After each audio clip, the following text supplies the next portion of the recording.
It's me. It's me. It's the RAV. I am back again for the HEELCAST 2 weeks in a row, so I apologize, everyone. With me this week, I've got Larky Lark and his funky bunch himself. Lark, what's up, man? I'm doing well, Raven. Happy to be back on the HEELCAST. How are you, sir? I'm doing all right. You sure you're happy to be back on the HEELCAST? I mean, it is a HEELCAST. Well, yeah, of course. I always love doing the HEELCAST. So, yeah, anytime I get to chat up my buddies and talk a little wrestling and cover Impact, I'm cool. Yeah, I mean, the HEELCAST was so good last week that we had to put it up on 3 different times. So I want to apologize to everyone for that. But those of you who sat through the 20 minutes of just me talking with Impact dudes mic cut out, thank you. The lucky ones of you who caught the intro that we had to cut out, you're welcome. And then the rest of you, thanks. But got a surprise with us here, making his return. He's not Larky Lark, nor does he have a funky bunch, but he does kill fools. I've got the return of the one and only FK9. FK9, what's up, buddy? Hi. And, despite what you may have heard, I do still exist. So that's nice. It is. I had to reach out. I actually reached out before I had heard the rumors of your demise, but... Well, yeah, we tried to... It had to be false. We tried to set this up like a couple of times before, but things kept getting in the way. Like one time I lost power. I actually lost power for I think 4 or 5 days the last time we were going to do one of these. And then schedules weren't matching up or whatever, so it took a while. But I'm here, and I'm happy to be back.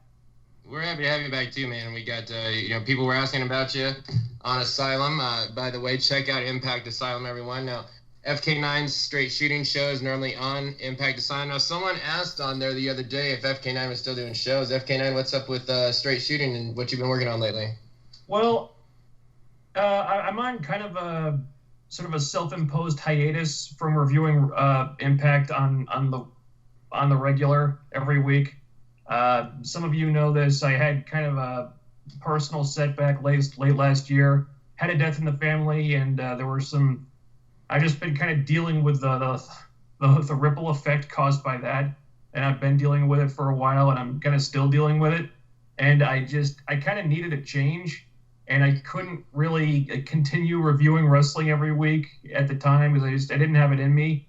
And I'm not like gone from reviewing wrestling entirely. I still come back to it from time to time, and I'd like to get back to doing it more. But right now, it's not something I can do at the rate that I was doing it in the past. I guess I could. Sometimes real life just happens to you. Stuff happens and you got to deal with it, and that's what I'm doing right now. So it's kind of it's kind of on the back burner at the moment. I've been working on my other channel where I review episodes of TV shows. I've been roasting the fuck out of Supergirl recently, which has been a lot of fun. But yeah, I'm not done with the wrestling stuff. I'm still back on the HEELCAST whenever we can make that happen. And I did a text column for on the Asylum a little while ago, and so I'm still there. I'm in and around. I lurk on the site and stuff. I hear what people are saying, and sooner or later I'm going to be back on there. But right now I'm kind of just focusing on other stuff. Sounds good, man. So we got our answer. I'm sure we'll have FK9 back stronger than ever. Also, of course, there's a wrestling perspective with Dennis Farrell and our boy Petey Williams out there. My buddy BQ running the Impact Lounge. Wrestling Robert from the HEELCAST with his Robert Dunn Wrestling Show. Everyone check out Impact Heads Network too. Kyle and Chev, like we said last week, are doing a lot of stuff. Kyle's turning out some amazing content. WCW show on there. I think Carl's is reviewing video games or some weird shit. Is that what he's doing, Larkin? Yeah, he has his own channel, and he does a lot of stuff with Heads as well. Him and Chef did a draft show talking about basketball and as far as the playoffs go, and yeah, he's doing his own video games as well. Yep. And he's talking about doing a Lucha Underground show. It's Hurlsmania over there at times too. Yes. But and then of course we've got the S&M podcast, and man, you pulled a crazy interview right at about the perfect timing there, didn't you, Larkin? Yes, sir. On Monday, actually last Monday, excuse me, I got an interview with the Mystery Attacker himself, Mr. Killer Cross. We touched base on, what we can expect from coming forward as far as Impact Wrestling goes. We talked about AAA, his work there, Future Stars of Wrestling. We talked about the original GFW that he was in. We talked about his WWE appearance. We covered a lot of ground, so everybody check it out. SoundCloud, MC Larkin92, and it's on my Twitter at SMShow1. fun. Just scroll down. Link and everything is all in there. So dude was actually in WWE? No, he actually did one appearance. So the appearance that he did was in 2015.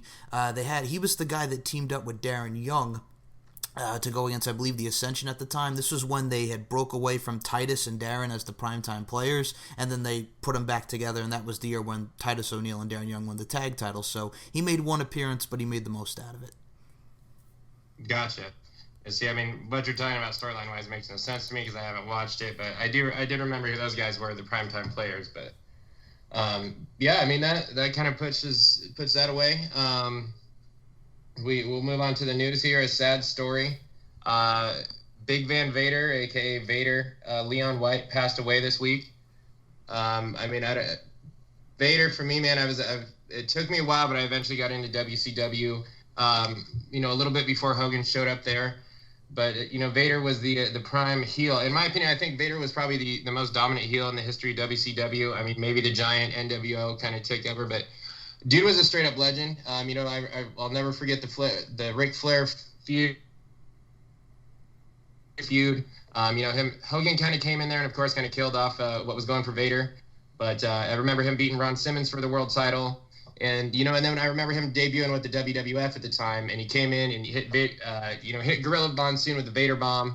Was really the guy that put Yokozuna out of the WWF. And then, of course, I don't know what it was. I can't remember exactly what happened, but I know sometime at SummerSlam 96, that story with him pissing Shawn Michaels off in the match, and Shawn Michaels pretty much ruining his career. Vader was never the same after that, but dude was just an absolute legend, man. FK9, were you a Vader guy at all? Were you watching back then? My time of watching WCW and WWF back in the day didn't really line up with Vader's runs in those companies, so I don't have a lot of memories of him. But it's hard to be a wrestling fan at all and not know about Vader. I mean, you're probably one of the best big men ever in the business. Even though I was never. Even though I kind of missed out on most of his career, it's still a really sad story, I'll just say R.I.P. and leave it at that.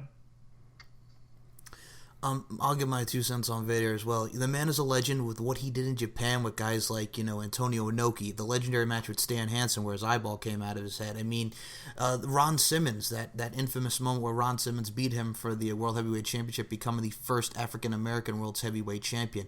You look at his run in the WWE, the match you mentioned with Shawn Michaels, where Shawn Michaels changes direction midair and yells, "Move, asshole, move." That's the infamous one there. You think of his matches there with The Undertaker. There's Kane. There's Cactus Jack back in WCW. I mean, the dude was even a part of TNA in this early stages around 2003. He wrestled Bram back in Impact like a couple years back. I mean, the dude's just an overall legend, and if you remember pop culture-wise, he was Frankie Stechino's father on Boy Meets World back in the 90s. So Vader, just an all-time legend, and again, just rest in peace. A very great and storied career. You cut the Boy Meets World thing for me. I wanted to bring up. I totally forgot that he a couple years back. I thought his only appearance was that one, at the start of TNA with Dusty Rhodes. Of course, I don't know how I forget to mention it, the guy who ripped Cactus's ear off, Cactus Jack.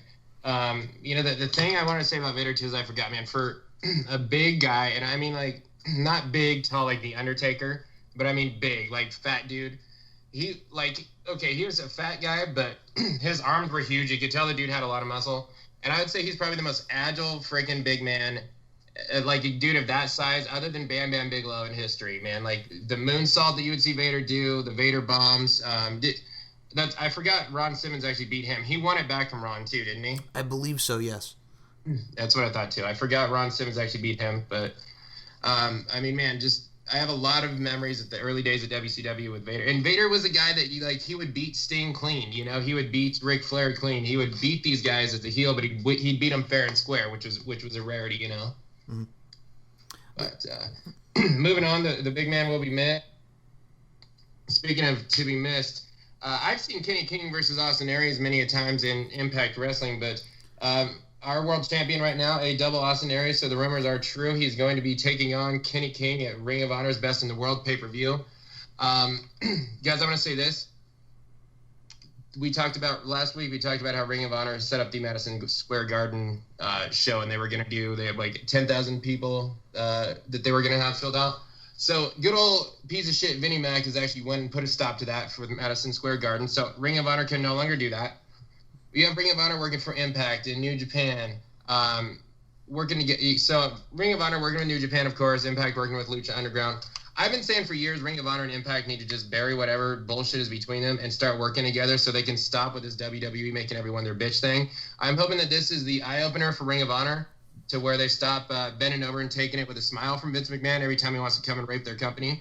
But I'm not really excited for this match because I've seen it a bunch. I don't want to see our world champion lose to Kenny King. But Larkin, what are your thoughts on this? All right, so the whole angle that I remember, and like I said, I'm a fan of wrestling, but I really haven't been catching up too much at Ring of Honor. It's one of those scenarios where a lot of their superstars are in New Japan, so if you see New Japan, and as far as Ring of Honor goes, you're not really missing much. But as far as this particular matchup goes, yes, we've seen Austin Aries and Kenny King many times in Impact Wrestling, and they're two guys that are very familiar with each other. They did the thing where he was supposed to originally fight Kenny King for the TV title, then Silas Young beat Kenny King for the ROH TV title, then Austin Aries and Silas Young had that match, I believe, which led to a DQ finish with Silas Young retaining the TV title, and now we have Austin Aries coming back at Best in the World. I think it'll be a good match, but yeah, like you said, Raven, it's a match that we've seen before, so I'm kind of like, a little meh about the whole entire scenario. Raven kind of took the words out of my mouth on this one because I was gonna mention how he's talked a number of times in the past about how ROH was happy being WWE's bitch, and there was this lingering animosity between ROH and Impact. I think mostly it was on ROH's end. They just did not want to bury the hatchet for whatever reason. And now all of a sudden, in the last couple of weeks, we've had WWE kind of screw ROH out of MSG. And now we're sending the Impact World Champion over to compete on an ROH show. It's like, how did we get here? I don't know, but I think it's pretty nice that we see at least some kind of cooling of the tensions between Impact and ROH. I think that's nice to see. I think those companies could really benefit from working with each other for a change, because as WWE just showed us, it's kind of them against everybody else right now. And Vince does not want anyone else to succeed, despite what some people may say. The guy just wants to be the wrestling business. And so it's WWE against everybody else. So why should everybody else be fighting amongst themselves? It's stupid. They should all be working together. And if this is like the start of some kind of a relationship between Impact and ROH, I think that's going to benefit everybody. I'm not really interested in seeing that show just because I've tried to get into ROH's product so many times, I just can't do it. But hey, sending Austin Aries over there, that's cool. And if anything else, I think ROH and the ROH fans will appreciate that, and maybe they'll pay it forward in the future. To pretty much say what you also said there, FK9, I'd just like to add there. I mean, when you think of Ring of Honor, a name that's stapled with it is Austin Aries. I mean, he's the guy that beat Samoa Joe for the Ring of Honor Championship. So Austin Aries and his tag team with Roderick Strong, Generation Next. So he's a staple in Ring of Honor, and you want to talk about working with them. I remember back in the day, Christian Cage, when he was the NWA champion in 2006, I believe it was him and Colt Cabana against Bryan Danielson and Christopher Daniels. Christian Cage worked the Ring of Honor show, so why not have that whole relationship come back into fruition? See, I've seen footage of Christian being in Ring of Honor, and I never knew what it was. And I'm a huge Christian mark, so I was always kind of confused. So thank you. And honestly, what FK9 said was just kind of just a thing of genius, to be honest with you. And the weird thing is I never, ever, ever, ever touch Twitter anymore, but I randomly did the other day. And I saw a post from FK9 actually talking about the Ring of Honor and WWE thing. And, FK9 said Ring of Honor is never going to be a threat to WWE or it's like Ring of Honor can never compete. Why are they doing it just to be a dick? It's so petty, and I really, really hope this is the start of something. And FK9's right, man. Why have everyone fight against each other when it's WWE against the world? And one thing is, so I don't have this on the agenda at all, but I saw this the other day too. So the RIV's had some bad case of insomnia, and I don't go to Asylum that much anymore, but I saw this discussion. So apparently someone on Twitter who at times has gotten stuff right about the knockouts put up a quote that said something about how how fast it'll take, how fast will it take Asylum to melt, or how long will it take to melt the Asylum? I don't know, some shit like that. So there's speculation now that someone's going to be departing from Impact Wrestling, and they're thinking a knockout because this guy apparently gets knockout information more than anyone else. I see a lot of talk about thinking Tessa Blanchard's leaving for the Mae Young Classic or something like that. Did you guys see any of this? I understand that gentleman's point. I have not seen it because the Mae Young Classic is coming August 8th and August 9th. So they're thinking, I can understand his standpoint because they're thinking, oh, okay, so, Tessa finishes out her dates with Impact and then she goes to be in the Mae Young Classic too because she was in the first one. Sort of like a redemption feel there, but I really haven't heard anything about it. But I understand that individual's thought process. If it is Tessa Blanchard, I think that would explain the booking of her. That would probably explain why they jobbed her out to Madison Rayne, of all people. Yeah. That's exactly my thoughts, too. I hope it's not Tessa Blanchard. Damn, I can't really think of any knockout I'd want to get rid of right now. I mean, well, Madison Rayne and Katarina, I guess you can... I have no emotional attachment to either of them, but... I mean, we got a really good group right now. I'd hate to see almost any of them depart, so that's kind of troubling. Well, yeah, and then you look at girls like Kiera Hogan. I mean, Kiera Hogan is still doing Impact. She's still doing her thing in Shine, so you also have a nice mix with Kiera Hogan there now. You're probably going to see a lot of the Rise talents there. Like we mentioned, the Rise of the Knockouts is coming soon. So, yeah, there's going to be a lot of blends as far as the Impact and Rise relationship as well, so you can expect a lot of new knockouts there. Yeah, I mean, I agree, man. Like, I feel it's the first time in a lot of years that it's like every knockout right now is just everything. The knockouts division is hot. Like, it's fire, it's young, it's new. I feel like every girl's clicking on all cylinders. Sienna and Rosemary still got to make their comeback. We haven't seen Allie in a bit. I assume she's coming back. It's just, it would suck to lose any of them, especially Tessa. Do you guys know, like, what her contract was? It all PPA or something? Like, because Larkin, you mentioned finishing off her dates. Do you know how short term she was signed for? I have no idea, dude. I like I said, I know that she signed a short term deal. I believe Kingston, the rumors are going around that he signed another short term deal just to do the whole LAX stuff. But I don't know. Like I said, things can change. So, but I knew it was supposed to be like a short term kind of deal with Tessa Blanchard as well. But who knows, man? Like I said, Eli Drake just signed another short term extension. So let's see what's going on with Eli Drake as far as that side goes as well. I mean, if this is the case, this is why I was afraid of the PPA stuff, I mean, obviously we have smarter people in charge now because, if that is true, like FD9 said, it explains why she jobbed out to Madison Rayne because that was the biggest head scratcher I thought has happened on Impact in the past few weeks. But, hopefully this guy's just talking out of his ass and doesn't know what he's talking about. I think people on Asylum need to just start sometimes looking for who the more credible sources are. For some reason, they take that fuckface Robert as a credible source of information sometimes. So it just kind of boggles my mind. Another thing that's came up that kind of bothered me, man, is so the ratings have been dropping, apparently. Mm-hmm. I know the NBA draft took away a little bit, and Impact doesn't get the greatest of numbers, but I'm kind of ashamed in the fans itself because I feel like they've been putting on a great product, and it's unfortunate to watch the ratings drop a lot. I didn't think last week's show was that great, but I thought this week was a big rebound.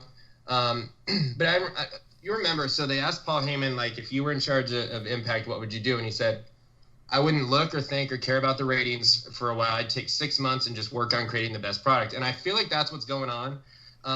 The one thing that I saw in Asylum that really pissed me off is there's this a guy, I'm not going to mention any names, but let's say he's a grizzly from Russia.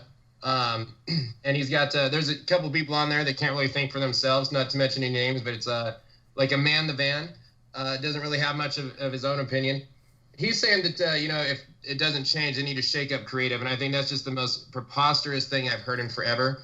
Calling for Vince Russo type of shit to come back and nothing but storylines and hardly any wrestling. We saw that in 2014. And it was the worst product we've ever seen. Are you guys feeling... Are you not digging creative and like what's going on with the show? Because I think they've been just so improved over the last year. FK9, what's your thoughts, man? I would be very reluctant to change creative right now because I think whatever gestalt they've got in the writers' room it's been working for me. Because I mean, there are certain things here and there that I change, but overall, I think this is the most solid and consistent product we've had from Impact in quite a while. As for the ratings, you can blame some of it on the NBA, on the draft, I guess, but I don't know. Numbers fluctuate. There isn't always like a concrete reason. Maybe they could structure the shows better. I think it was like maybe last week or 2 weeks ago, whenever it was, when they ended the show with this really awkward finish of like an X Division title match instead of Moose and Eli Drake, which, okay, maybe that match didn't deliver like it should, but on paper, I mean, how is that not your main event, at least on paper? I don't know. So, I mean, there's structurally, there are things that you can tweak, but I don't know if there's a concrete reason for the viewership drop, except for the fact that, you know, they're still working on winning back the trust of the audience, and they knew from the outset that this was going to be an uphill battle, and they were going to hit speed bumps, and sometimes putting on a solid product just isn't enough. They just got to figure out how to go the extra mile and just keep going there until those numbers, slant upwards and continue to slant upwards. I agree with FK9's sentiments, and I personally think guys like, Scott D'Amore, very great at what he does as far as writing and just what he does as far as wrestling-wise, because he's got a mind. Same with a gentleman like Don Callis. And what FK9 said about the numbers fluctuating. I mean, you look at May 3rd, the viewers, it was 299,000. Then the following week, it's 295. Then it's 325. Then it's 263. Then it's 283. Then it's 296 on June 7th. And then June 14th, it's 276. So obviously numbers fluctuate. But I got to think for what they're doing as far as the guys in ring and the gals doing their thing, it's a solid show and it's a solid product. Yeah, I agree, man. Honest to God, the last thing that this company needs is another fucking reset, especially right now. And I saw a guy comment on there, and he's like, I really haven't been enjoying the show. I spend so much time criticizing it, but trust me, I really have enjoyed it. It's just like, stop fucking criticizing it. Stop. Just lay back and enjoy the show for what it's worth, because it's never going to be perfect to what anyone wants to see. You know what I mean? Like, my version would look 100% different than probably FK9's or Larkin's in our perfect vision of the show. You know what I mean? And it'd probably be different with every single person. I think the fans need to just actually bite the bullet, quit complaining and playing armchair booker, and just relax and enjoy the show. And maybe they start tuning in more and, stop tuning in with such a negative, viewpoint to start. But, only time will tell. I just feel like Impact fans need to step their game up and actually start supporting the company a little bit better. And, one thing that we always say on the show when a pay-per-view comes up is to just do them a solid and actually pay for the fucking pay-per-view. Don't stream it illegally and stuff like that. And people bitch about the price, $40, which I kind of understand. I've been saying they should drop it to $30 and whatnot. But so the FITE app apparently is advertising Slammiversary for $19.99. That's this year's Slammiversary coming up. So I don't know if it's going to happen with cable satellite providers or the Global Wrestling Network or whatnot, but it's dropped it down to $19.99, and I think that's awesome. I think that's a great idea. FK9, what do you feel about the pay-per-view drop? I think anything they can do to make the pay-per-views more affordable is a good thing, because the pay-per-view business as a whole, their whole business model, if it wasn't dying before the WWE network, it's dying now. Because now WWE can hand out these pay-per-view events for what, like $9.99 a month, whatever the hell it is now. I don't know. I don't have the network. Yeah, $9.99 a month. Yeah, but they're going to effectively kill the pay-per-view business. The network is.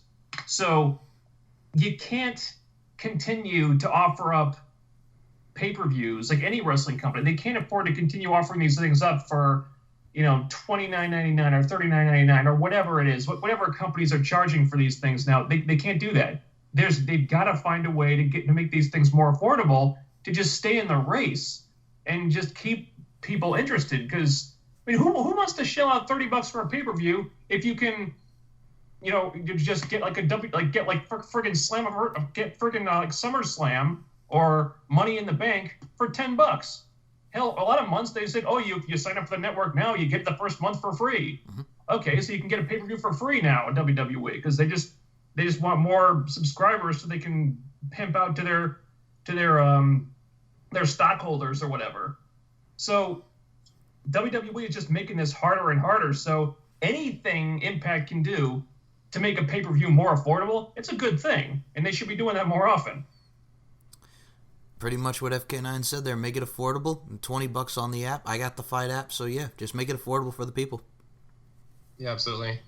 I mean, with WWE charging $10, and look, man, I feel like an Impact pay-per-view is way better than a WWE pay-per-view, because a WWE pay-per-view, you're seeing the same matches you see every fucking week on TV, but still, with that argument, it's still $10 versus $20. But I hope the UFC follows through with this too, because I'm tired of paying $65.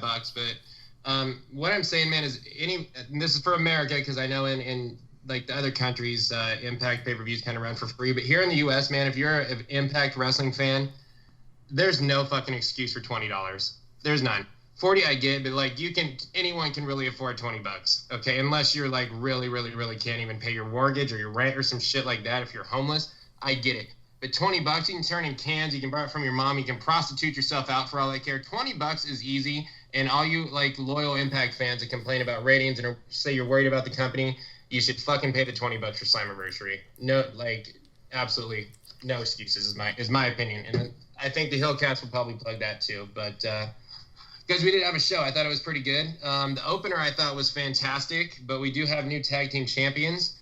LAX defeated Z&E to win the belts back. Konnan came back. There's some tension there with King. We'll talk about the match first. Man, I was so impressed with this. I love both teams. I don't want to see Z&E break up. We've been needing more tag teams. I think the logical thing for Z&E now is to go feud with the Cult of Lee, with that Andrew Everett and Caleb Conley. And Trevor Lee history there. But, man, I was blown away with this. This is action you only get to see in Impact. Larkin, what were your thoughts on the Tag Team Championship match? It was a great dynamic. I think Santana Ortiz, DJ Z, and Andrew Everett, they all fed, they pretty much worked well off each other, man. And, the Street Sweeper for the win. LAX are the new tag champs. I like the dynamic with Kingston. I'm a big Eddie Kingston fan. So, overall, I thought it was done very well. The match was fantastic.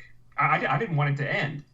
I had a problem with the finish just because putting the belts on LAX, there's nothing really new about that right now. And they've kind of cleaned out the tag team division. They've had like all the meaningful feuds they could have, which basically means they had the feud with OVE. And you got some other teams in there, but they're not really established. The Cult of Lee, they're there, they're good, but they haven't really been pushed as a credible team. Z&E, I thought they were off to a great start. I thought the best thing for them to do would just be would be to just roll with them as the tag team champs for a while and really establish them, because they got to establish some new teams. It can't just be LAX all the time. And so I had a problem with the LAX winning the belts back. I thought there was more they could have done with Z&E as the champs, at least in the short term. And there was more they could have done with this storyline, because LAX, they got a storyline with this King thing, and Konnan and wherever that's going. Did they really need to have the tag belts back right now? I don't think they did. So I disagree with that. I would have kept the tag belts on Z&E and just really pushed them and try to package them and market them as like a proper team, because I think they got something really good with those guys. They work great together. Matches have been fantastic. So I disagree with the finish. Although match was like, fucking A+. FK9, I gotta ask you. So next week they also did announce that we're gonna get the Desi Hit Squad debuting next week. Are you excited for the another tag team coming into the mix in the Desi Hit Squad? Frankly, no. And I hate to say that, but apparently Hakeem Zayn or Rohit Raju, I don't know why they're calling him Rohit Raju. Hakeem Zayn's a much better name, but apparently he's gonna be in there, and why? They've given us like literally zero reason to be excited about that. I mean, when he shows up, he's used as a jobber, so he's not been pushed as a star of any kind. He's just been enhancement talent, and now he's going to be part of the Desi Hit Squad. Ooh, cool, I guess. Well, who are the Desi Hit Squad? I don't know.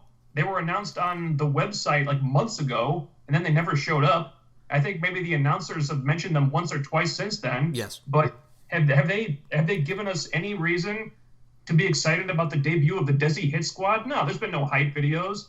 There's been no angles set up to introduce them. It's just Rohit Raju coming out for random matches and losing.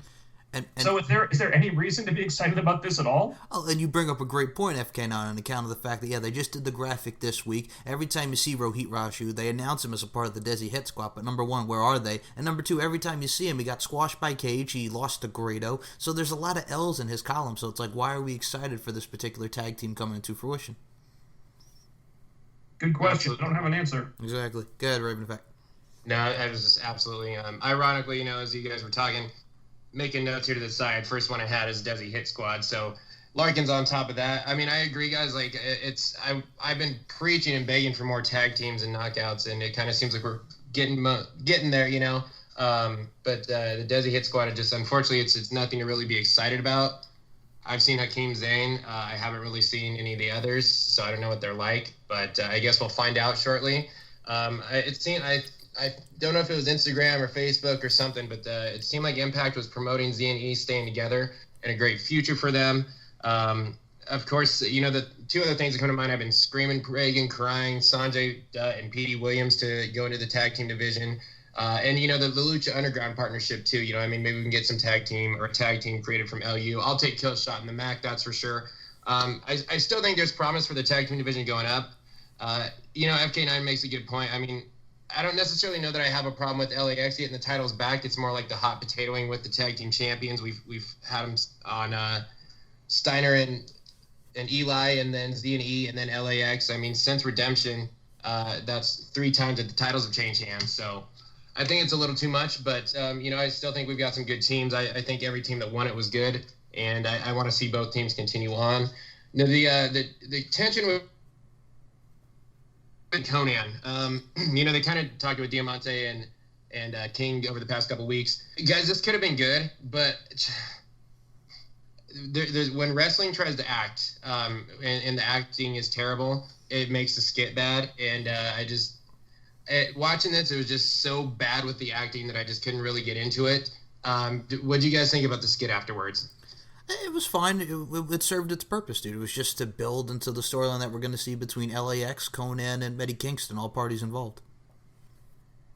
I respectfully disagree with Raven. I thought the acting was pretty good. But bear in mind, I think WWE has continuously lowered the bar in terms of acting. I mean, if you've been, and I know, Raven, I know you don't watch WWE, but if you've seen Raw the past couple of weeks, there have been some segments there where the acting was so horrible. Oh, it was yeah. like, I don't even, it's like the bar is so low. It's like 6 feet on, it's like 6 feet under the coffin it was in already or something, but it's bad. I mean, by comparison, I think the acting here was fine. I don't think the problem is not the acting or the mic skills or the performances of anyone involved. I think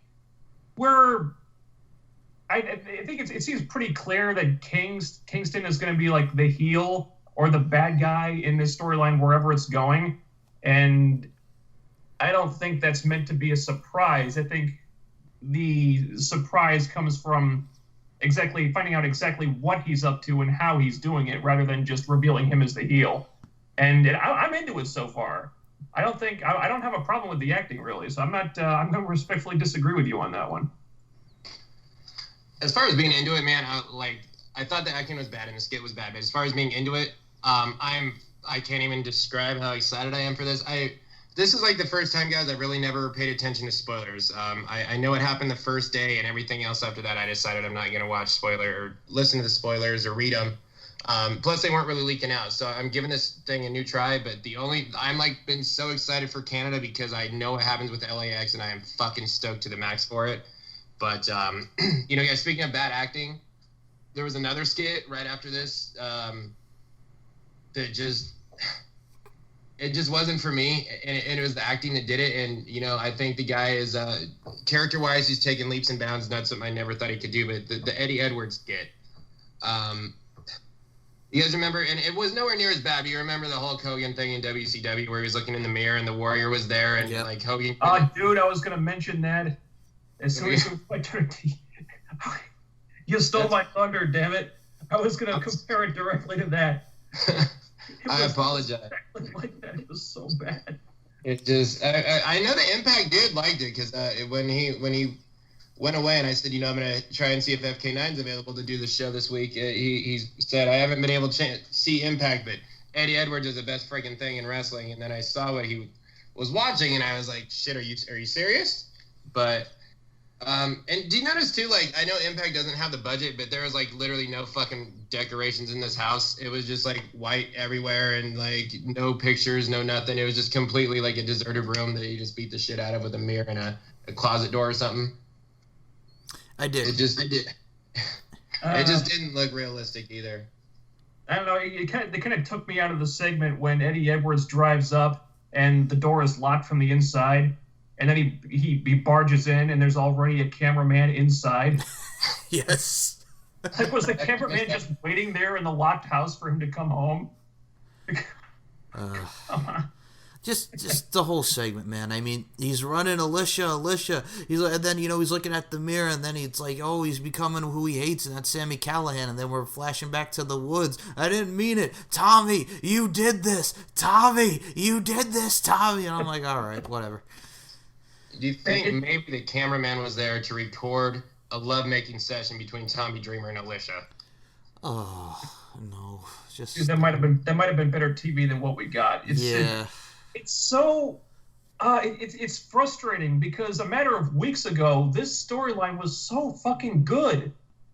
I mean, I said myself, I don't know, 2-3 weeks ago maybe, I said this is the most compelling Eddie Edwards has ever been, and I meant it, because he's never been a character guy, but suddenly he had a character and it was working, and I was really into this, and I thought the feud was great. I'll tell you the exact moment they lost me. It was the week of the Forest Brawl, where he says to Alicia, "Yeah, I'm just gonna go out there and I'm gonna kill Sami Callihan. He's gonna murder him. Camera, and I'm gonna get the cameraman to shoot me killing Sami Callihan, and then everything's gonna be fine." Like, okay, guys, this just became a cartoon, right? We know Eddie is not gonna kill anyone because then he'll go to prison. This is stupid. You went too far. If you want to go down this road, just use different verbiage. Like, I'm going to end Sami Callihan or something. Just don't put that fine a point on it. We know he's not going to kill anyone. You've turned this into a cartoon. And then they do this, where I see where they're going. It's like, oh, they're showing that Eddie he's snapped. He's gone off the deep end. He's turning into some kind of psychotic / anti-hero or something. He had some kind of psychotic episode. I don't know, but he's becoming the very thing he hates. Okay, there are ways to do that without taking it this far. But when we see what he's hallucinating, that he's seeing Sami Callihan in this reflection, guys, the suspension of disbelief goes out the window at that point. I mean, this is supposed to be at least a semi-realistic angle, but now it's turning into one of the freaking goofiest things WCW ever did. And once you've done that, it's like, how can we possibly take this seriously? You had to know that people were going to compare it to the Hogan Warrior thing. It's like, oh my God, why? The fucking angle was so good a matter of weeks ago, but they lost me. I'm sorry. Larkin, what you got on it? I pretty much just said, like, when I was making fun of it, I was just kind of, like, mad at the whole thing. I'm like, okay, I get why we have this, but I'm just like, yeah, whatever. I was not feeling it. I'm sorry. I think Eddie Edwards and Sami Callihan is by far the best feud I've seen this year, and I think that the way it rivals Tommy Dreamer and Raven, I've said on this show that I actually think I would put it up there as one of the greatest feuds I've ever seen in pro wrestling. I think the thing in the woods was literally meant to be the very ending of it. And it was the blow off to end that feud, but it was fucking really bad. It was really, really bad, and just terribly done. I think thankfully that was the end of the chapter. Really, I mean, I know they mention each other, but I think it's clearly spinning off because you see Callihan focusing more on Pentagon and Fantasma now, and it seems like Eddie Edwards is into Tommy Dreamer. So I definitely agree with FK9. I think that when he got lost on the feud, I thank to God that it's probably supposed to be the end of it, but they took this left turn afterwards with Eddie, and I just think it was the wrong turn to put this thing out there. I'm liking his character, I still am, but this took a hit. I don't think it was as bad as like Samuel Shaw, and Ken Anderson showing up at Samuel Shaw's mother's house and having her being a redhead lady. I don't think it like ruined it that way that segment ruined his career, but. Man, as far as creative and storyline go, at least they're trying, right? Like, at least they're trying, I guess. Yeah, that's all you really can say. Yeah, but look, man, if they're as long as they're trying, as long as they're making the effort, I can forgive the occasional angle that just does not work. I said this more than once, like way back, but I would rather they try 100 new things and have 99 of them not work than not try anything new at all. So, you know, they're making the effort. You can see what they were trying to make the angle do. It didn't get there, and it went off the rails. But at least they made the effort, and I can appreciate that much. I mean, it's, you know, people want that balance between storylines and wrestling, and I think which I prefer. It's been a little bit more wrestling heavy this year, but, you know, to see them try and develop character and stuff, I think they need to do it with a couple more people. You know, Pentagon Jr. and maybe some of these Lucha Underground guys, I think they're missing a boat with how to book Pentagon and portray him, but, you know, that's another thing. So they've been focusing on the character development of KM and FollowBA. Now, I am so fucking annoyed and done with FollowBA. And I mentioned this on the show last week, but everyone else seems to love it. I don't know how Larkin and FK9 feel about it, but FK9, what's been your thoughts on this FollowBA and KM thing as of late? Have you enjoyed it? Well, Raven, I'm sorry, Raven, I could not disagree more with you on this one. I think that this KM FollowBA thing is a freaking riot.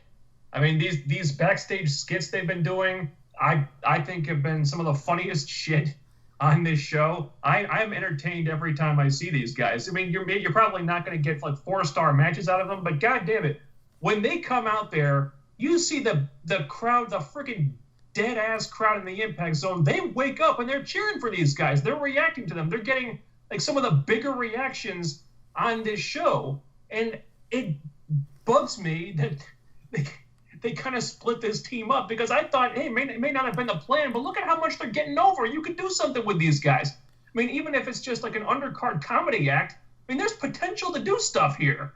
And when you're shooting in the Impact Zone of all places, who the hell are you to stop doing something that's obviously working, that people are responding to? I don't get it. I thought they should have just made a hard left turn and just continued with these guys as a team, just if for no other reason than they were getting a big reaction.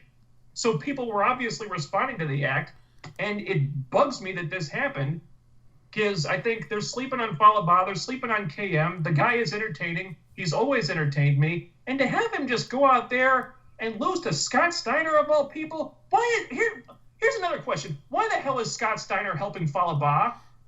Scott Steiner hates fat people. That's like his biggest... That's like his big thing now. He hates fat people. Fat asses. He's fat. Yeah. He's fat.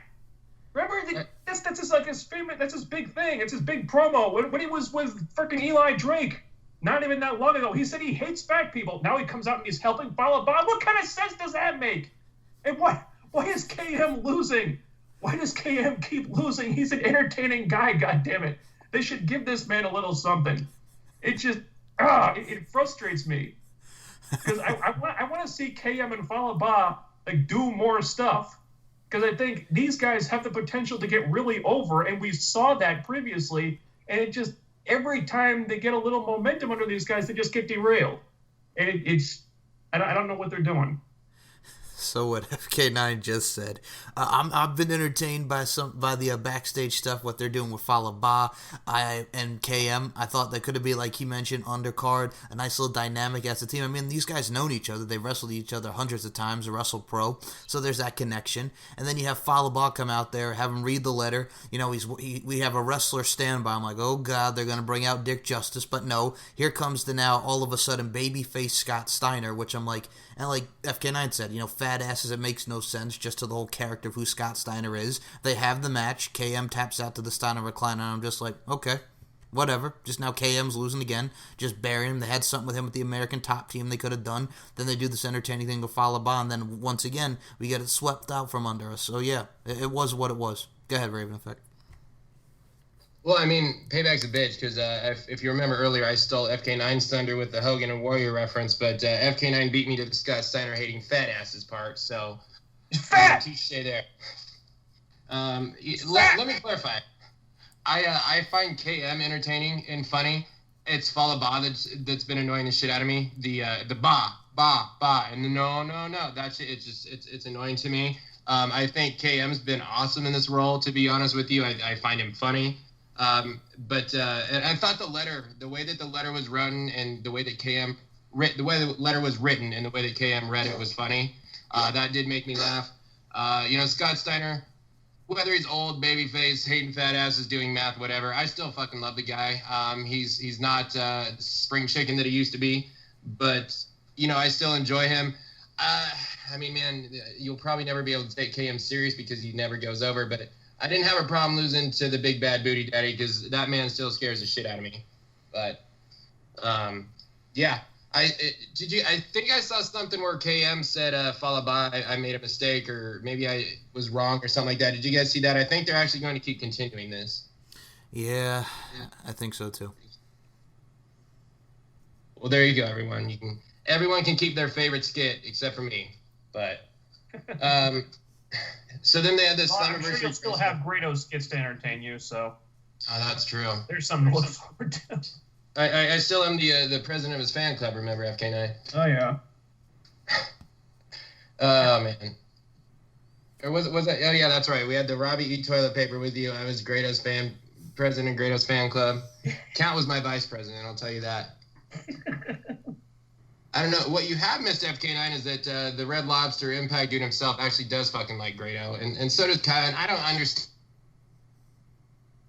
on this show, goddammit. So it's good to have that.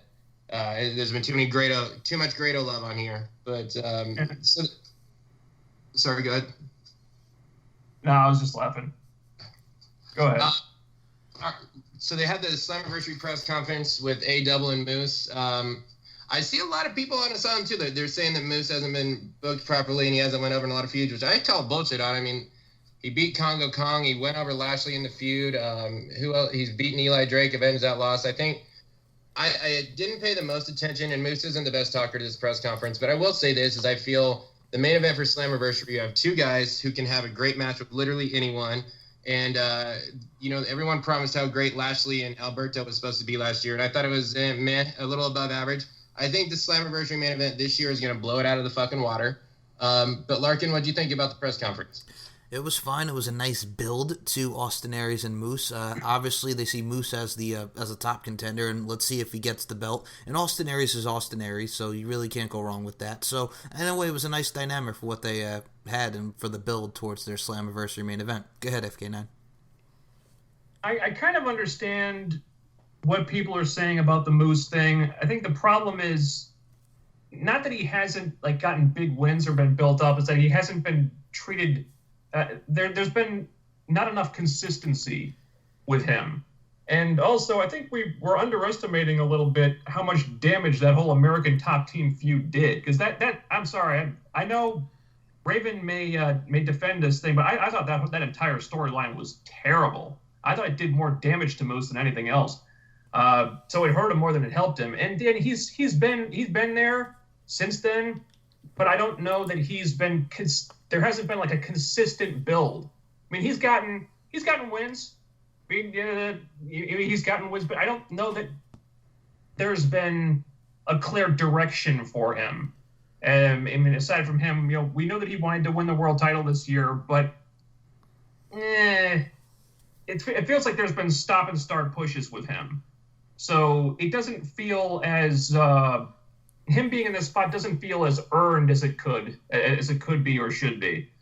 As for the press conference, I really liked the production, the editing, the camera work, and the music. It came off very well. I do think this, if you wanted to really build Moose up, this wasn't really the environment to do it, because it's going to rely on a lot of promo skills and whatnot. And in that environment, Austin Aries is going to come off better. You just do, because this is really more his thing, and he's in his wheelhouse there. Whereas Moose, he's more of a you kind of want him to be more of a strong silent type, because not that he can't talk, but Austin Aries is always going to come off better in that environment. But I did really like the segment itself, but I don't know that it did Moose a lot of favors, which is a problem if the plan is for him to go over at Slammiversary, which, I don't know. In my head, I think it might be a little too soon for that. I'd probably, if it were up to me, I'd probably hold that off until Bound for Glory. I don't think there's any reason to take the belt off Austin Aries just yet, because, I mean, the guy, they just flip-flopped the title with Pentagon.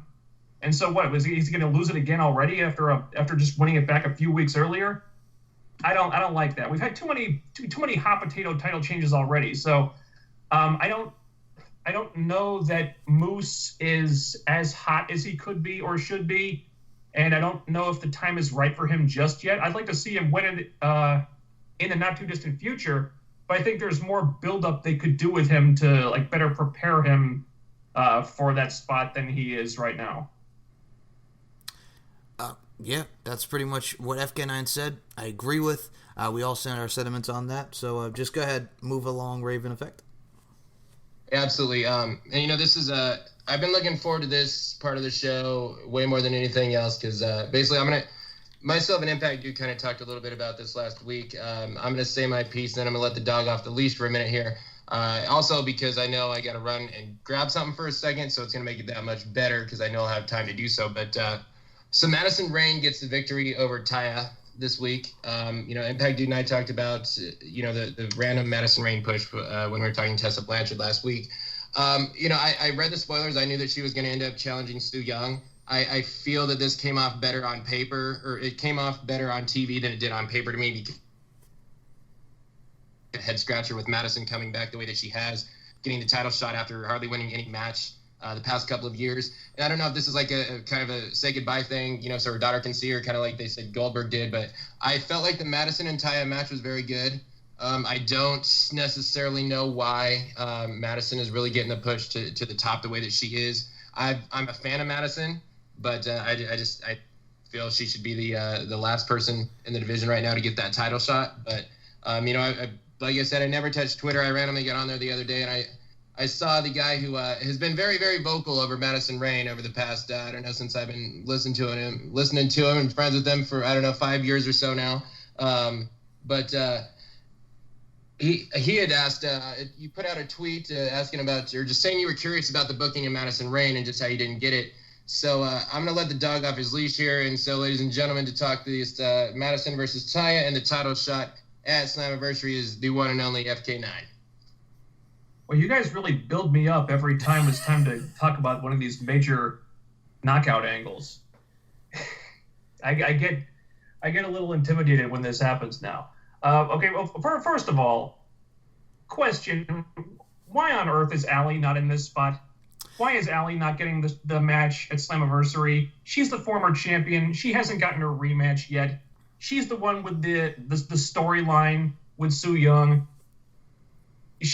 She's the one who had all the build-up, and then Madison Rayne, of all people, comes in and just gets the title shot. It makes no sense. I don't understand it.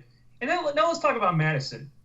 This woman, all right, I've been very critical of her in the past, and granted, she's addressed a lot of all the problems I had with her back in the day, and so I don't really have an issue or a problem with her exactly, but think about what she's meant to this company in the last couple of years, or rather what she hasn't meant. I mean, this woman hasn't really been anything in Impact for a couple of years, and that was before she left.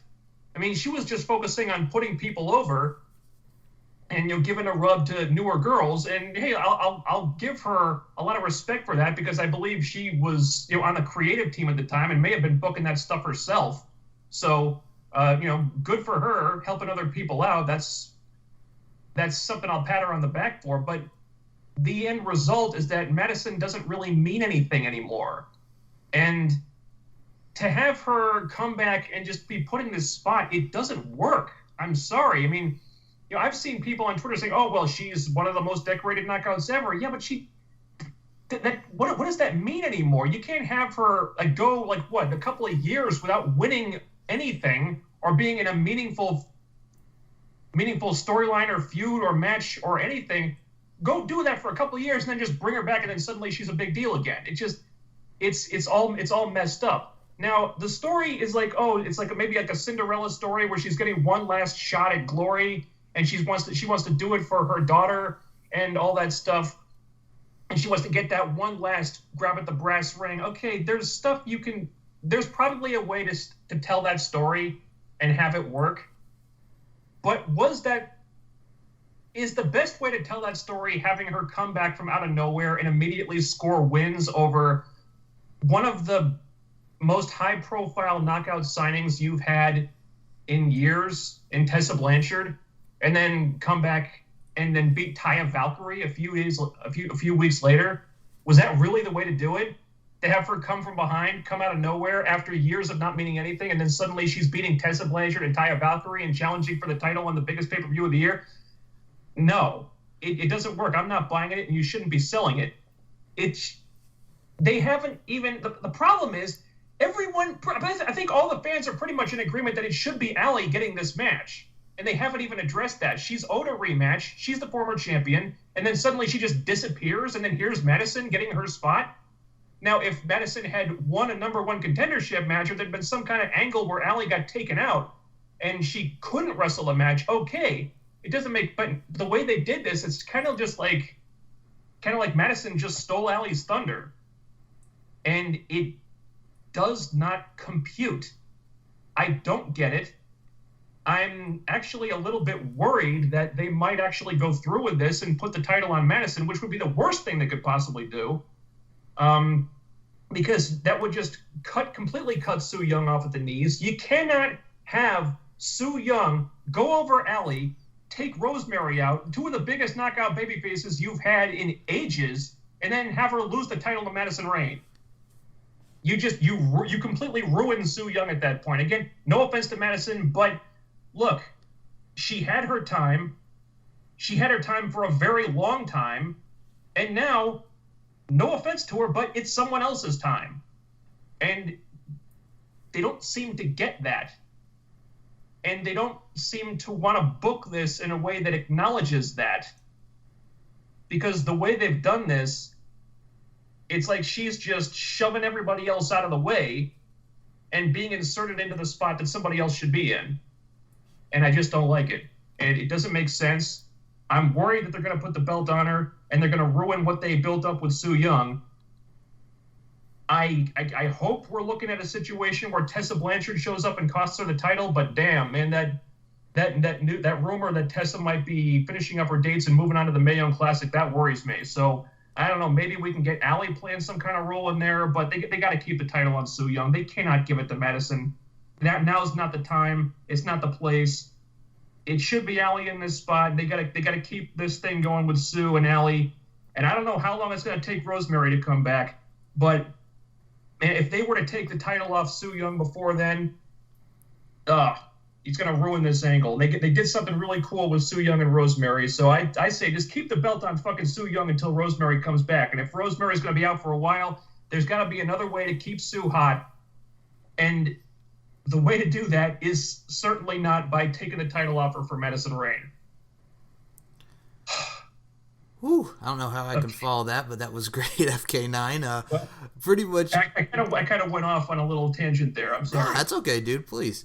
I'm gonna say this right now. The Madison Rayne Taya Valkyrie match, all in all, I thought it was good. Madison won with the as it's now known as the Cross Reign, as a playoff of the Crossroads there. Then she gives the heartfelt speech, the Su Yung mind games with the evil F afterwards. I think it's a case where I could definitely see them giving Madison the belt, which I don't want to see, like you put out there, FK9, and Allie deserves a rematch. But I think this is a situation where we could see Su Yung get that win over a quote-unquote veteran of the knockout, so to speak, in Madison Rayne. And the other news, like we mentioned Austin Aries before doing Ring of Honor with Kenny King, Madison Rayne's going to be doing Ring of Honor too. She's in a Women of Honor match. It's her, Kelly Klein, Karen Q, and Tennille Dashwood, formerly known as Emma. She's going to be trying to get that Women of Honor championship from Sumi Sakai. So Madison Rayne's doing her thing as far as that goes. But yeah, I don't want to see Madison as champion. I love Su Yung. I think it's just a case where we're going to see Su Yung get that win over a veteran, that being Madison Rayne. So Raven Effect, take it away. No doubt. So actually I was going to ask, and you brought it up, so the Women of Honor, she's already wrestled in Ring of Honor a couple times before, am I right? Yeah, she was in the Women of Honor tournament, but she was eliminated in that tournament. Did she go over at all? Did she beat anyone? Man, I just remember, I think she wrestled, I think maybe Brandy Rhodes. I think there might have been a match with, there was have two went over in that one. think she did. There was a match with Kelly Klein. There might have been another match. Like I said, I really haven't been keeping up much tabs with Ring of Honor, but from what I see, yeah, she's done some appearances, and she's going to be doing that. I don't see her getting the win in that match, but yeah, man, that's what Madison Rayne and Women of Honor, Ring of Honor stuff she's doing there. But yeah, so I personally just want to see Su Yung get that win over Madison. I think we all can be in agreement on that. Yeah, I mean, I felt, like maybe she was on a tear in the Women of Honor division, and she's been doing well in there, so maybe that sparked it, but apparently not. I mean, FK9 made a great point, and, all props to Madison Rayne, because, she was kind of the anti-Kevin Nash as far as your charge and booking, and she went out there and she put everyone over. She wasn't putting herself over like that, like, say, Kevin Nash or almost any other wrestler in that position in the history of the business has been in. But also, it also made her not mean anything anymore. And FK9's right. Sadly, as it is, I think as far as you think about like the top knockouts in the history of the division, there's Gail, Kong, Angelina, and Madison. That's kind of like the top four. But she is a very decorated knockout. But yeah, over the past few years, she just went on to mean nothing. And I also feel that promo, guys, that made me actually really feel like shit. They might be pulling the trigger on this one. Allie's kind of disappeared. I don't know what's going on with her. I'm sure we'll probably know more at these next tapings, but I feel like Su Yung. Okay, so question 2, guys: Did Allie pin Su Yung at Redemption? I can't remember. Yes, she won with the roll up. Okay, see, I think that sucks because I feel like they should maybe win by a count out or something. Like have Su Yung stay undefeated. I don't think Sue can job or lose or anything like that until it's Rosemary. I mean, like.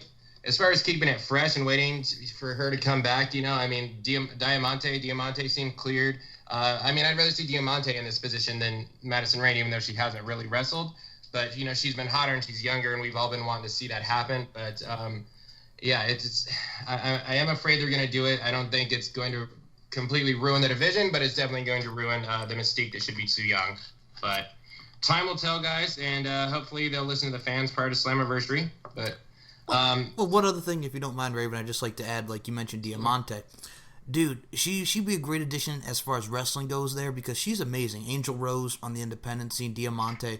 She's really, really good. I definitely like to see her get in the ring more. And I mean, I even remember, dude, she wrestled on NXT once under her real name against Asuka. She got a tryout there. But the dude is really good. She has the tools, and I think she'd be a great asset to the Knockouts division overall.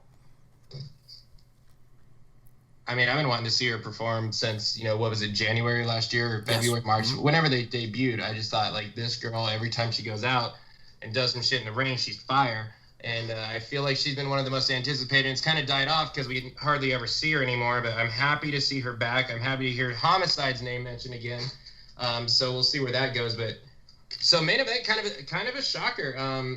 You had Pentagon and Pentagon Jr., and Fantasma going over OVE, and then at the end of the match we had Sami Callihan attacking with a bat, trying to rip the mask off of Pentagon Jr.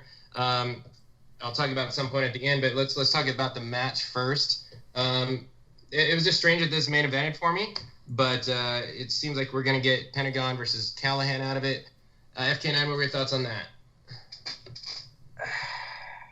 My thoughts are confusion. Because I'm not sure where this whole thing with Pentagon and Sami Callihan just feel like it came out of nowhere. Because Sami Callihan was having this feud with Eddie Edwards just a couple of weeks ago, and then suddenly they do a hard left turn, and then it's Pentagon, and it's like, where did this come from? I don't know. So I'm assuming there's something in Lucha Underground that built up to this. Maybe they're kind of playing off an angle or something that happened in that company. I don't know. I haven't watched Lucha Underground, but this whole thing weirds me out. It feels like a last minute course correction. Like maybe the thing with Eddie Edwards was supposed to continue and then they eased off on it for whatever reason. I don't know. But now it at the moment, it kind of feels like they're just struggling to find something to do with both these guys, because the whole thing feels very random to me. And it pains me to say that, because at the moment, I think Sami Callihan is probably the best pure heel in wrestling. And the amount of momentum this guy had like, again, just a matter of weeks ago, until the thing with Eddie kind of went off the rails, was ridiculous. I was starting to think that the guy had so much momentum, they might need to think about putting him in the world title picture in the not too distant future. That's how hot he was. And then here comes this thing with Pentagon, and I'm just thinking, why is this happening? Where did this come from? I don't know. But, you know, Sami Callihan's been so good, and he's come up with so many ways to keep his character hot that I trust he can turn this into something interesting. I'm just wondering where it came from. I'm sure I believe they've had a couple matches in Lucha Underground when, you know, Sami Callihan is Jeremiah Crane there, and Pentagon Jr. is Pentagon Dark, the current reigning Lucha Underground champion. So I'm sure they've had matches, I think, last season. I think there might have been a match or two in there, and they've always had great chemistry. I'm looking forward to seeing where it progresses. But yeah, like you said, FK, I just came out of nowhere because, you know, the whole Eddie Edwards, Sami Callihan feud just, you know, it's off. You know, we pretty much are done with that. Now we're on to the issue with Pentagon now. Overall, I thought the match was very good between Pentagon and Fantasma and OVE. That I love the Pentagon driver, and I'm excited to see what comes and what progresses between Pentagon, Sami Callihan, OVE, the whole nine. So, Raven Effect, go ahead. Yeah, I mean, you guys got good points. I think the only thing that really makes it work is Sami Callihan is kind of this generation's Brian Pillman so far, to where he's just a freaking nut job, and you never know what's coming next, and the unpredictability to it. It's like, you know, Sami Callihan could do that with literally anyone. He's wrestling, you know, just have some weird obsession and turn crazy. So it works. Like I said, man, this last week is the way that Lucha Underground books Pentagon. It's like he's this fucking badass, legit murderer, killer, just, you know. And I think that Impact is missing something with this guy. I think, like, the character development and the way that they need to portray Pentagon, maybe a little bit more like Lucha Underground does. And I don't want to see Pentagon destroy everyone in Impact, you know, and have him sacrifice most of their roster. But I feel like they're missing the ball with how to book this guy. And, I mean, FK, I don't think you watch Lucha Underground at all anymore, do you? Or have really? No. I respect they're trying to do different stuff, but it's just, the product is just not for me right now. But Larkin, I know you watch it. Do you think I'm right on this, or do you feel me, or do you kind of disagree? No, I feel you. I think there's obviously a tie-in with Lucha Underground there because both men are on this show, and I really think it's great to see it now being featured on Impact Wrestling, both two Lucha Underground talents. So yeah, I got no problem with it. As far as like the way to book Pentagon, do you think they're missing something in Impact to take, you know, because like the mystique that Pentagon has on Lucha Underground is like incredible. Oh, all right, yeah. Do you think Impact should be doing something different with him to maybe, like, you know, make him, like, book him differently as far as character wise and like the aura about the guy, or do you think they're doing a fine job? I think they're doing a fine job, man. I see what he does in Lucha Underground. The Cero Miedo is over. Same with the Impact Zone. So that's what I'm saying. I think what they're doing with him is fine. It's just, yeah, I really think he's going to be a force to be reckoned with as far as Impact Wrestling goes. And I think the dude's been fine. You know what I'm saying? I think I disagreed with them taking the title off him because I would like to see in the transition, you know, with him as the Lucha Underground champion and Impact champion. But I think other than that, I think the dude's fine where he is. Yeah, I mean, I think Redemption and also that LU versus Impact show, dude, he was booked perfectly, and, you know, just the breaking of the arm. And I saw him do that on the first episode of Lucha Underground this season too. The one thing I want to bring up, so it's been announced that is it PCW? Larkin, I know you follow these indies. Is it PCW? Is that is that an indie company? Yeah, you're talking about the UK company that they're linking up with in September? I don't know if it's that, but so Sami Callihan versus Pentagon from PCW or some indie arena or something is advertised for next week. Oh, yeah. Okay. On Impact. Now, I'm sure we all kind of have our thoughts on how Impact will cut away and show a match from Indy with their talent or whatnot. I get it sometimes. It's not my favorite, but I understand why they're doing it. This one, it bothers me if this is going to be a full-blown match. It pisses me off a lot because I feel if this is the direction they're going, that this match, first time, it should not happen until Slammiversary. And it bothers me because I feel like the WWE has ruined this art of building to the match and making people want to pay money for it for the first time. You just want to see them finally get in the ring and go.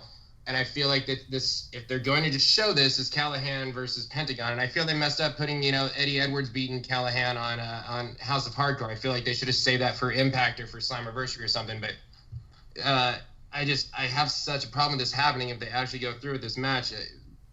Larkin, do you agree with me, or do you think it's fine? I mean, I think it's a match you would say for pay-per-view, just not this. Oh, and I'm looking at it right now. So it's a independent company in California. So yeah, like I said, I think that's something that you would wait till like pay-per-view, not just give it away like that. You know what I'm saying? I agree.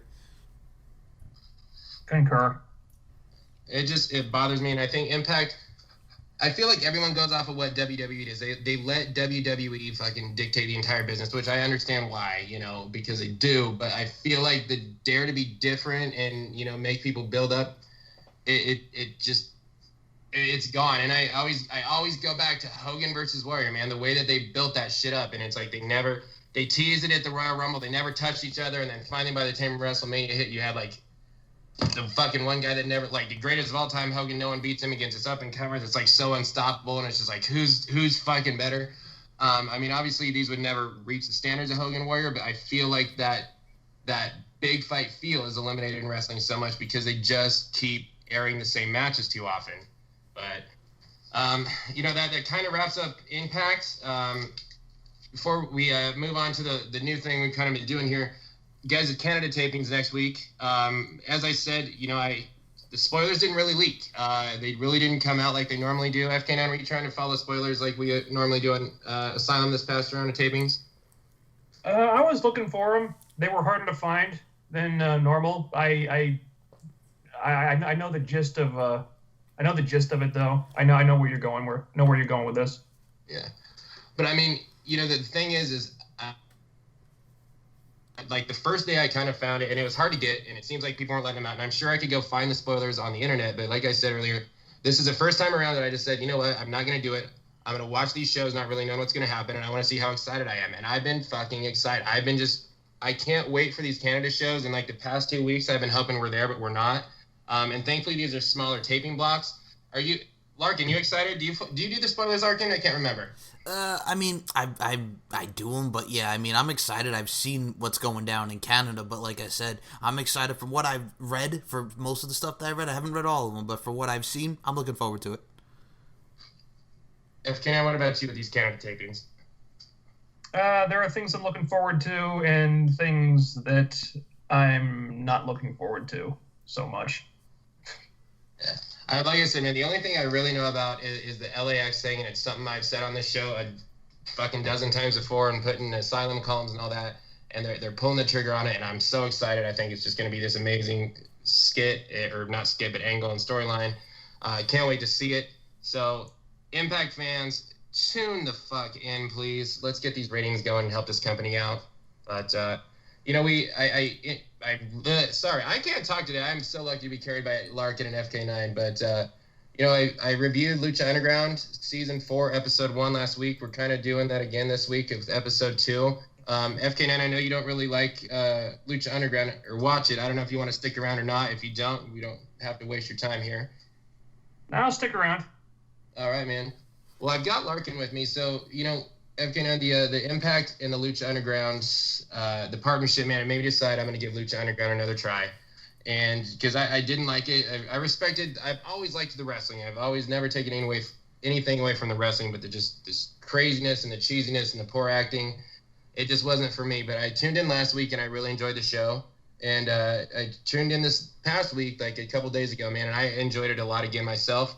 I want to give a shout out to our listener and my boy Danish, who pointed out that the guy playing Antonio Cuerno is the guy who was what was the guy's name originally? Oh, Dario Cueto. Yep, Dario Cueto. Yeah, basically pointing out that I'm an idiot, but that's also the brash and realness and bluntness of Danish is why he's one of my favorite listeners too. So thanks, buddy. But and you guys, how ridiculous does this guy fucking look? Oh, with the one normal eye and then the one eye that's kind of like with the contact. Oh yeah. and the hair and yep. I'll be honest, man. One of my new coworkers is he's blind in one eye and he kind of has the exact same eye thing going on. And it's kind of a hoot in its own way. Even though I feel bad for the guy, but So I mean, it starts off with Katrina. Is it Katrina? Yes, Katrina. So this is my favorite part of the show, man. And this is something I want to talk about. And I know it's going to make a lot of fans mad, but. So it comes out of thin air. Katrina appears out of thin air, kind of invade this case where the Gauntlet of the Gods is supposed to be, but it was missing. King Konnan, which is Fantasma, correct? Yes. Okay. So Fantasma says he's hidden the Gauntlet of the Gods because even he knows some trophies are too dangerous to display. He can't let someone strike down the 7 Aztec tribes. He said he gave it to someone for safekeeping, and he doesn't know where or when he hid it. Larkin, what the fuck are they talking about? So they had this thing where the Gauntlet of the Gods, this whole powerful thing. It's kind of like this fish. Katrina needs it because she's caught between the normal world and the spirit world kind of deal. So it's like it helps her, like, help her have power and stuff. So that's kind of where they're going with that. I know she's going to probably send Mil Muertes after King Konnan. So we're probably going to see a nice dynamic with that. And they also did announce next week that we're going to get Mil Muertes, Jeremiah Crane, Sami Callihan, and Phoenix in a triple threat like casket match that they normally do there. So that's going to be very interesting to see. It's the first time ever for them. All right. Makes a little more sense. Obviously some wackiness there, but so it starts off, man, and so this guy Famous B, what's the backstory with Famous B? I've seen him a little bit before. I actually thought he was JTG from Crime Time at first, but then I found out he wasn't. This guy's just very entertaining. He's out to help the stars. He's got the beautiful Brenda with her. Beautiful Brenda, who has also done WOW Superhero. She's done Women of Wrestling. A very beautiful woman. Famous B, man, is just very entertaining. Manager role. He's got Dr. Wagner, very big in Mexico with him. He's got Tejano, another one very big in AAA. They weren't there, so he hired... Yes, so we hired three new people. It was Big Bad Steve, and they did the whole thing there where he's this mechanic, and then they introduced Sammy Guevara, who's a great talent on the independent scene, and then we get the debuting Savage, known as Jake Strong, better known as Jack Swagger, and it was a great match. It was Mack, Killshot, and Son of Havok against the three of them. In the end, we saw Son of Havok hit the Shooting Star Press on Big Bad Steve, and then the Savage Jake Strong destroys everybody. He goes nuts, puts Famous B in the ankle lock, and just there's a whole chant of Strong. The Temple loves him, so we're going to see some big stuff coming from the now known as Savage Jake Strong, that was formerly Jack Swagger. Yeah, man, this is where I might piss some Impact fans off and some fans overall. But first of all, I always want to give props to the Mack and Killshot. I fucking really want to see Killshot in Impact. And Sammy Guevara, man, we saw him in Impact last year. I think Sammy really shined in this show. I think, like, as a heel, they let him kind of do more of his thing, and he really stood out. But it took Lucha Underground 10 minutes to do what WWE couldn't do in 10 fucking years, and that's make Jack Swagger look like a badass. And I fucking love what that guy did. Like, I thought it was awesome the way he came out. Dude, he just beat the shit out of people. He looked like a monster. There was no goofy cheesiness, no racist promo skit behind him with what's his name, Dutch Mantel. Yep. They hit his lisp. But dude, like, I was so impressed with the way that the Savage Jake Strong came out and just destroyed people. He put the ankle lock on, but I mean, they made it sound like or pointed it to where it seemed like he broke Famous B's ankle, right? Yep. Yeah. I'm so impressed with Jake Strong that it's like, I just fucking want Impact to bring this guy in, man. And I'm sorry who that bothers, but if you saw Lucha Underground the way they show it, I'm telling you, Jack Swagger's got some swagger to him. The dude can work. He was poorly used with WWE, but the dude is a great, amateur wrestler. He's just great. And I know he's doing MMA now, but yeah, the dude is an excellent talent, and he's an asset wherever he goes. When he was in the WWE, man, when he first came out, I was kind of anti him because I thought they were shoving him down our throats. And, of course, he was feuding with Christian and Dreamer, who are both my boys. But then I thought, like, I saw the world title potential in the guy a little bit. And then I think they actually gave him the belt, and then he went goofy and just kind of ruined his career, and then the weed thing and all. But there were points that I really thought Swagger had something to him. FK9, I know you know him. Are you feeling anything you want to chime in on this one or thoughts on it? On Jack Swagger? Yeah. I'm sure you weren't too big on him, but... Well, it's the Savage Jake Strong. I didn't even know he was in Lucha Underground now. That's crazy. Yeah, he just debuted this season, yep. What you're saying about him makes me really curious, because his entire time in WWE, I thought, what are they doing with this guy? I never saw star in him, and now all of a sudden he comes in and you say, wow, they did 10 minutes. In 10 minutes they made him look like a badass. Okay, I'm curious now. What did Lucha Underground do that WWE didn't in 10 years? I don't know. I'm curious to check this out. You have to check it out, man. It's a whole dynamic where they made him look like a badass. There was no comedy aspect. It's a guy just coming out and ready to kick ass and take names. Cool. Yeah. Cool. Yeah, I mean, I ask anyone to check it out, honestly. It's been 10 minutes of your time, right, Larkin? Not too long. It's not that bad. It's like 10 minutes, yeah. Yeah. But, and so then we have Antonio Cueto comes out again, said one of his son's concepts was brilliant, which was a gift of the gods. They talked about they're going to start a process to start a new gift of the gods champion. Started with the first medallion, which was on the line in the next match. We had Drago, got beat by a guy named Dragon Azteca Jr. Larkin, what the fuck are they talking about here? So they do the whole Gift of the Gods thing. Each one of them gets a medallion, and they fight in the match to become the Gift of the Gods champion. And then you can cash in and get a shot at the and give up your right as the Gift of the Gods champion and go for the Lucha Underground championship. So it's a very intriguing process. They had El Dragon Azteca Jr., who's tremendous, and Drago. They had a great match, and El Dragon Azteca Jr. wins with that. It's kind of like a victory roll driver off the middle rope there. 1, 2, 3 on Drago. El Dragon Azteca Jr. has the first medallion. It was told very well, and these guys have had great matches before, and Drago, who's a heel now, along with Cobra Moon, the woman known as Thunder Rosa, on the independent scene. So, yeah, man, I really enjoyed the whole dynamic between these two. And then so after that, Drago playing the heel and all.